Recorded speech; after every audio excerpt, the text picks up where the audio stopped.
Continue. There we go. Hi, and welcome to a special Halloween episode of the Warren Files. Tonight, we're going to be talking to you about an ongoing case in Germany. This is a case where a Nazi indoctrination school for girls back in World War II was used for occult ceremonies in the basement. And a demonic entity that looks like a little girl was summoned. But before we get into the case, please remember to subscribe, like, and click on the bell so that you'll get to know when all of our next videos come out. And for those of you who've been joining our Zoom sessions, thank you so much. You have no idea how much it means to all of us. We have loved doing these with you. And this is our last Zoom session because we're moving on to other things. As a matter of fact, on Halloween, we are debuting a brand new short video about my grandparents' experiences in Amityville. And I think it's probably the best thing we've ever done. I hope you enjoy it, and let's get started.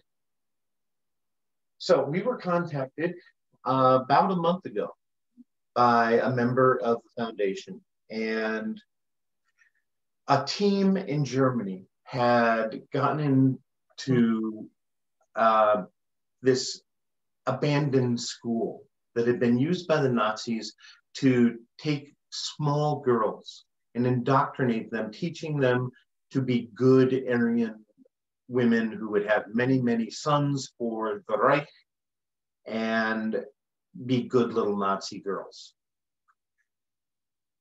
They went down into the basement and they discovered a upside down cross on one wall, and on the opposite wall was a Go on, you can talk. Was a inverted pentagram. This was obviously pretty terrifying. They checked it out. They realized that there was some kind of spirits there, but they felt that it wasn't very harmful. So after 2 days of checking this place out, they decided that they would bring in the public. We will get into the dangers of paranormal tourism in a moment because it's going to be a pretty obvious lesson. They brought this one woman into the basement, and she happened to be an empath and a bit of a psychic, a bit stronger than an empath, really. And while they were down in the basement, she saw this little girl looking at her, and she felt great empathy for the girl. So she reached out her hand. She knew this was a spirit, but she saw this girl in rags and like a white shirt, long night shirt kind of thing. A nightie, yeah, it was like a nightie. And she looked really bedraggled, very, very pathetic. And she reached out her hand for this girl. And just as the entity was reaching up to take her hand, it had this hideous grin on its face. And the woman, you could see her on the video, slaps the girl's hand away. Not long after, a week or two later, there was a knock at the woman's front door. It was the middle of the winter, and she and her 2 sons went to the door, and there was this little girl dressed in a sweater and socks, and that's all she was wearing in the middle of the winter. And she asked if her pet dog was there because she wanted to play with her pet dog. The woman said, there's no dog here. Your pet's not here. And she closed the door on the girl. The boys felt terrible and said, but Mama, it's wintertime. Open the door, let her in. And so she opened the door and the girl was gone. There was no place she could have disappeared to. This was a large yard. There was absolutely no way she could have just gone so quickly. What they had done inadvertently by opening that door the second time was they'd invited the entity in. After that, this entity started showing up before they entered cases. This was a woman who had come in as a spectator And after that experience, decided that she needed to understand what was happening to her. And she became a member of this team as well. And this psychic infection, I think is a good way to term it, has spread. You want to get into what's been happening, well, at the church when it showed up, and then on other cases? It started, like Chris said, every case they were assigned to take over, everybody would have the sighting of the little girl. Every single person, even the client, even the researchers.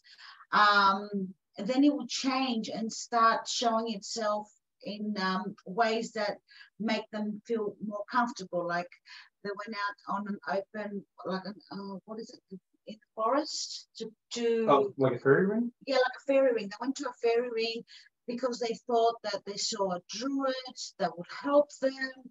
So they did. We're talking a spirit of a druid, right, or perhaps an elemental. They were being.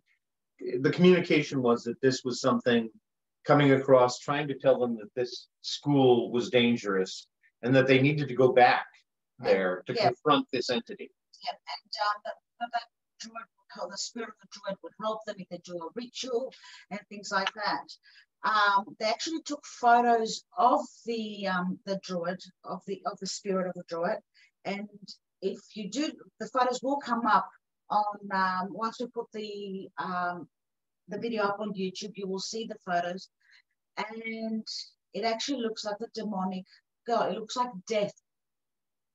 It actually looks like death, like with the hood, with the robes, and death.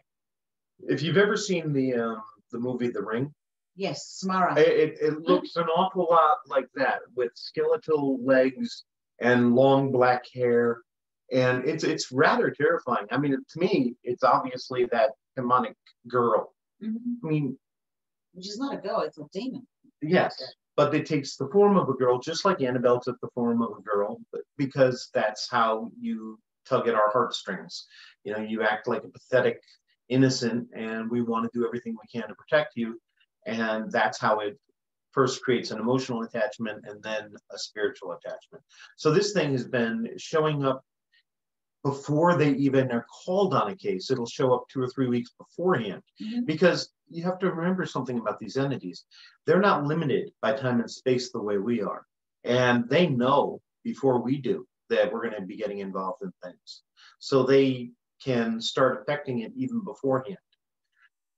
That's probably why when a family calls us and they want help, things start to get worse for the family sometimes, because these things are desperate and they know they're leaving. They know that it's going to end. So they do what they can do to get as much energy as possible before the ending. They try to intimidate the client to get them to stop coming for help, so they'll give up. And I think that that's exactly what happens with this thing. It tries to intimidate the families that this team is called in for. Now, obviously, we've told the team, until we have cleaned off this attachment, you really should not be going on any cases, and they've agreed to do that. It has gotten quite serious. This has been going on for 3 years and building strongly. It's torn part of the team apart. Members have left. There's been a great deal of financial and health issues going on. And then it took a turn for the far more paranormal. And one woman, her daughter, was in bed, and she was being bothered by this thing. Her covers were being pulled off. She was being clawed in bed, and she was even yanked out of her body in an astral traveling, pulled out against her will, and taken into horrific places and shown horrible images, and terrified. The woman that we mentioned earlier, the very first woman, the empath, her husband, because this thing, because this thing doesn't always attack you, it attacks the person who's weakest in the family or in the household. The husband was going down to the basement. He had seen things as well. He had seen the shadows. He had seen the girl. And he was going down the stairs. And you know how when you're in not when you're in a horror film, but when you're watching a horror film, sometimes you get that elongated hallway effect where it looks like the hallway goes on forever and ever. He said as he got to the second to the last step at the bottom of the basement stairs, all of a sudden it just telescoped outward and went on forever. And he felt something push him in the small of his back. And he went down the 2 steps and slammed down his foot so hard that the top bones on top of his foot were broken. So this is not a laughing matter. This isn't something that you can explain away. This is something raised by the most hateful group in the history of the world. And it has amazing power. It has been waiting, sitting dormant. This building, this school, was used as a school until 42, after which it was used to store V2 bombs that or rockets that were sent to attack London and other parts of Great Britain. So the history of this place is dark as can be. And we're working on getting a priest in. They're going to do baptisms of all of the members of the group. And we have also sent them a number of, well, I'll turn that over to the other boss over here. Actually, yeah. When I looked at the pictures and when I was talking to them about the case, because I was on the phone on the call with Chris, I got the vision of that thing with tentacles coming out of its body, like umbilical cords, and latching on each member and the member's family and the members' cases and the members' people. And, you know, they were working and helping, and it was just feeding off them, like taking all the information that it needed so it can play with their mind. This thing's insidious. Yes. So yeah, it is. So I sent over incense for them, for each member of the team. Holy oils. Holy oils, holy water, and spray mist with gems and crystals and crystals and everything in there to protect them, ground them, cleanse them, bless them for exorcism, the works. I put everything on there, and the most important thing, I put love and light. We also sent them a lot of directions on how to do spiritual cleansings, on how to use the white light, on how to spiritually ground oneself. We talked about different ways to combat the thing, how you shouldn't just talk to the entity, but if you have to do anything, you command it by the power of however you view God, but you must do it through a higher power, not through yourself. And we spend an awful lot of time on education. Unfortunately, because of lockdown, we can't just fly over there and work on the case immediately ourselves. God knows I want to. I mean, what are the chances we're going to get to fight a Nazi demon again? Yeah. Yeah. Sorry. Oh, yeah, it's a weird life. You know? To mention that in that school, when the team members went down there in the basement, there was actually upside down cross. The cross and the upside down pentagram on the opposite wall. So, having said all of that, here's the thing. This all started with paranormal tourism and with a team that had not yet learned the true dangers, their own limitations. And they thought, yeah, we checked it out for 2 days. It's fine. Let's bring in the public. And that was a huge mistake. Sure, they understand that today. But, you know, there are an awful lot of people out there. And George was just making a pretty good point here about this. George, you want to share that with the folks? Yeah. So one of my hugest pastimes is YouTube. I love kind of scanning YouTube and having a good old watch at videos and educating myself, etc. So what I found, obviously, with the YouTube algorithm is all these paranormal videos have been popping up, and the more you watch, the more it shows you. And what I was saying to Chris and Catherine before we started was, I have been watching a lot of these videos of people being on investigations, and there's so many channels that are pushing together all of this content of, from lots of different people, and they're making videos out of maybe 8 or 10 mini bites of cases. And the amount of ridiculous things that have been happening with them going in and doing these tours. Like, there's people paying tickets to go into locations. There's doors flying, there's objects, there's knives being thrown. And then there's the people who go into places and sit by themselves. They will set up a camera in one room and a camera in the other, and then they'll have a camera and they'll do live streams on different platforms, and the audience is coaxing them to go into rooms. And what I was watching was one guy sitting, and the camera behind him was showing the camera that was facing in front. So he's like this, but there's a camera here, and the camera behind him catches the camera that he's looking at being pulled away with such an aggressive force. Then a knife is thrown at him, and the guy runs out only to go back the next night and kind of provoke, what do you want? What is it you want me to do?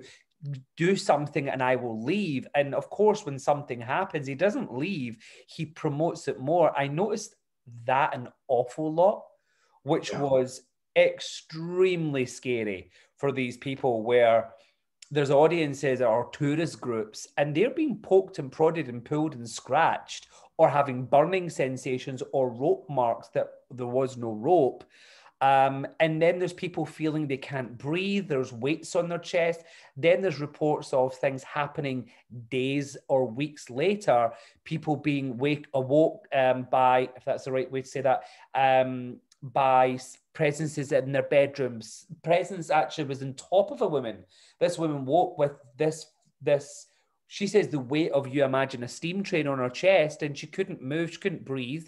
And her husband beside her could actually see her, the impression of her being pressed. So it wasn't like she was having a sleep paralysis moment, because he was there trying to help her, and the woman was held to the bed. So these are things where you have to remember that there's so much that we've spoken about from the foundation's point of view of education to help people and educate the minds. And we've said this before, where we laugh and we joke about these things because it's everyday life to us. But this is not something that should be laughed or joked at beyond the people who know anything about it. You have to remember who Chris's grandparents are, and the education that Chris has had since the age of 16 to now, and then the education he's passed on to others. But what we're watching is so many silly people putting themselves and others in danger. That's the biggest thing. And that's so sad. No, the thing with these folks, they're doing this for the wrong reasons too. They're not doing this because they want to help somebody. Some of them, genuinely want to experience things so they can have a better understanding, and that's fine. But for most of them, it's an ego-driven thing, and this thing isn't going to come when you want it to. It's going to come when you're at your most vulnerable, which is what happened to the woman whose husband was pushed down the stairs, or the woman whose daughter was attacked in her bed. They didn't even try to be a part of the paranormal. That was something that was done by somebody else in their family.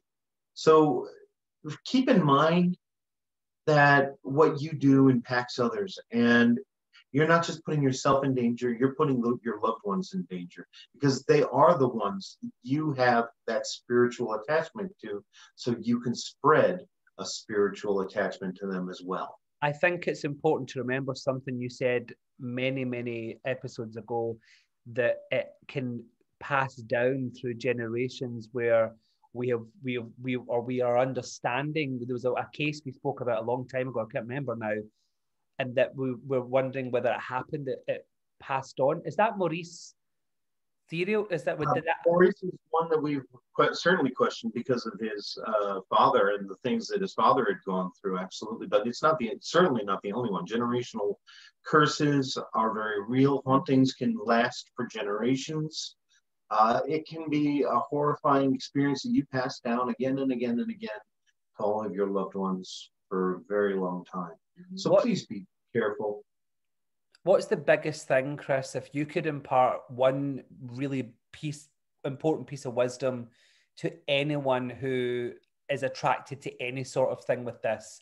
If you could say one thing about it, never say anything again, what would probably be the most important thing that you could ever impart to let people know? Ignorance will get you hurt. I wish that people would come to us, that they would get the education they need. We're working on a lot of different things right now, and you're going to see a lot of things announced. We are on the cusp of something huge right now. And part of that is going to come with your help, all of you. We are now about to start offering special memberships to our fans so that they have the opportunity to be a part of this. We want them to be a part of the legacy, and we want them to feel like they're supporting our work and allowing us to go out and help more people. And we're gonna, make it fun, and there'll be special gifts for your patronage, for your help. That's one thing. Obviously, please keep checking out our videos and learning from those. And if you truly, truly feel committed to being part of the paranormal community and your heart's in the right place, that you're doing it not for ego, but to truly serve others, then please come visit us and let's see if we can't make you part of the Warren Legacy Foundation. Right now, everyone, this has been such a privilege to be able to do this with you. God bless you all. George, before we get going, you are one of the 3 greatest living mediums that I know. The other 2 being, of course, Michelle Roos and Catherine Sorelis. And I want to ask, please, can you tell people where to find you if they want to get a reading or your help? How can they get a hold of you? Thank you so much. The best place is George the Medium on Facebook or Instagram, or my website, georgemedium.com. I do provide readings in person or via a video call. And hopefully next year back live on tour. And there's lots and lots of workshops that I'm planning virtually and in person to make things learning really interactive and fun. And they're coming real soon. So yeah, just check out georgemedium.com or George the Medium on social media. All right. And Catherine? They can always find me on Facebook on Mystical Whispers by Catherine Sorelis. If they for readings, psychic medium readings and tarot readings and Reiki and past life regression and many more stuff. I've got my list up there. For cases and paranormal issues, you can always find me on the Warren Legacy Foundation page as well.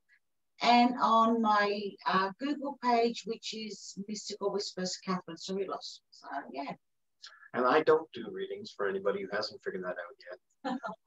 But if you need help, that's what I'm here for. And you can always find me at my own Facebook page, Chris McKinnell, or at WarrenFiles.com, the Warren Files YouTube channel, or the Warren Legacy Foundation Facebook page. You can also write to us at warrenlegacyfoundation@gmail.com if you have any problems, and we're here to help you. We're always free. We're always anonymous, and we're there for you. God bless you all. Thank you again. Happy Halloween. Yeah. And we will see you tomorrow. Yep.